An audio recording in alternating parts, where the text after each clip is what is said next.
Buying a home, for most of us, it's the single biggest financial decision we'll ever make.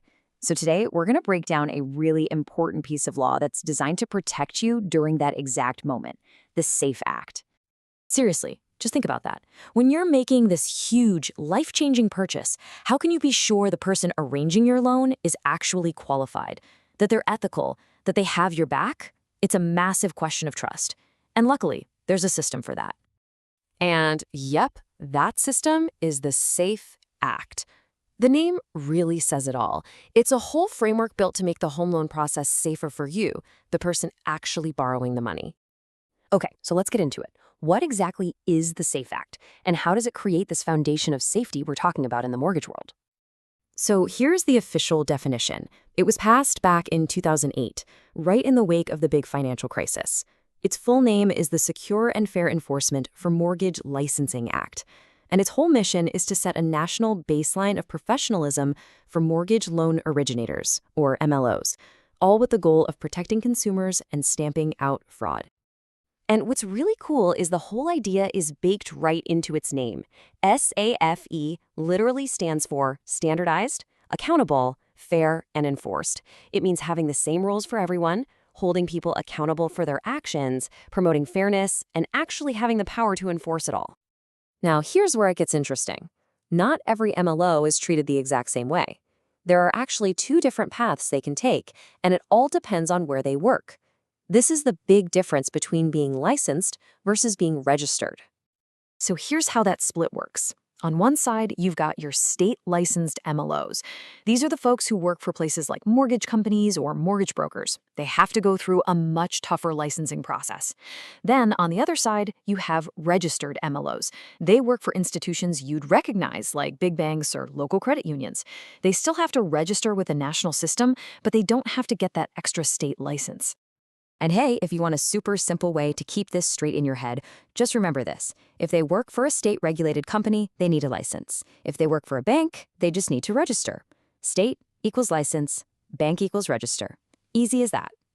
All right, let's really zoom in on that state-licensed path, because this is where the toughest requirements live. This is really the heart and soul of the SAFE Act's whole mission, to protect consumers. To get that state license, an MLO has to clear a bunch of hurdles we can remember with the phrase FIT 20 FBI. They've got to submit fingerprints for a background check, have their own individual credit report reviewed to show they're financially responsible, pass a tough national test, complete 20 hours of education, and finally, prove they have a clean record with that deep FBI background check. It's all about character and honesty. So what are they actually learning in those 20 hours? Well, it's not just random stuff. There's a very specific focus. 3 hours on federal law, another 3 on ethics and how to spot fraud, and 2 hours on some of the more complicated, non-traditional mortgages out there. The whole thing is designed to build a solid ethical foundation from day one. And if you want a little trick to remember that core curriculum, the 3 hours of law, 3 of ethics, and 2 of non-traditional loans, just think of the phrase, learn fair ethics too. It's a pretty good way to lock in those key educational pieces. And get this, the learning doesn't just stop once they get the license. Not even close. Every single year, these MLOs have to complete another 8 hours of continuing education. This makes sure they're up to date on new laws, new ethical challenges, and whatever else is changing in the market. It's an ongoing commitment. And that national test we mentioned, they take it very seriously. If you fail, you have to wait a full 30 days to try again. Fail a second time? Another 30-day wait. But if you fail a third time, you're benched for 180 days. That's 6 months. The system is really designed to make sure only competent people get through.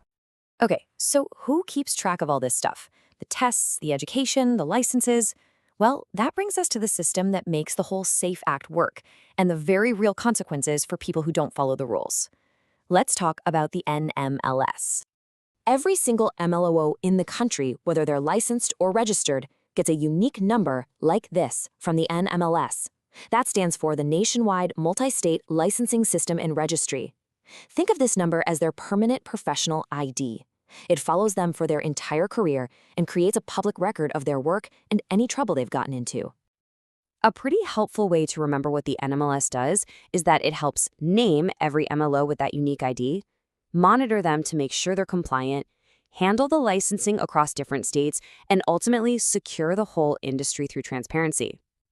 Now, let's talk about the stakes, because they are incredibly high. You can be flat out denied a license for some really serious stuff. For example, any felony conviction in the last 7 years, that's a deal breaker. And this one's huge.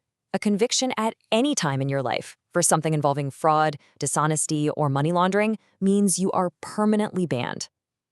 Even showing that you can't manage your own money responsibly can get you denied. I mean, if you can't manage your finances, should you really be managing someone else's?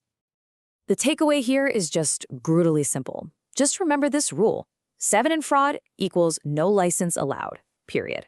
The system is built to weed out bad actors right from the start, with very little wiggle room. Okay, wow, we've gone through a ton of rules, acronyms, and requirements. So let's pull the camera all the way back and look at the big picture. Why does any of this actually matter to you? At the end of the day, it all boils down to these 3 big things. First, and most importantly, it protects regular people from getting taken advantage of. Second, it really pushes for a culture of professionalism and accountability in the industry. And third, it creates consistent standards across the country, so you should get the same level of care in California as you do in Maine. And this is really the ultimate takeaway. This whole complicated system of testing, education, and background checks is built on one simple, powerful idea. Safe MLOs keep borrowers safe. It's all about making sure that the person guiding you through that huge purchase is competent, ethical, and truly trustworthy. You know, when you think about it, the SAFE Act didn't just add a few rules. It fundamentally professionalized an entire industry where trust was desperately needed. And that leaves us with a pretty big question, right? What's the next frontier for this kind of protection? Where else in our financial lives do we need to build systems that guarantee both competence and trust?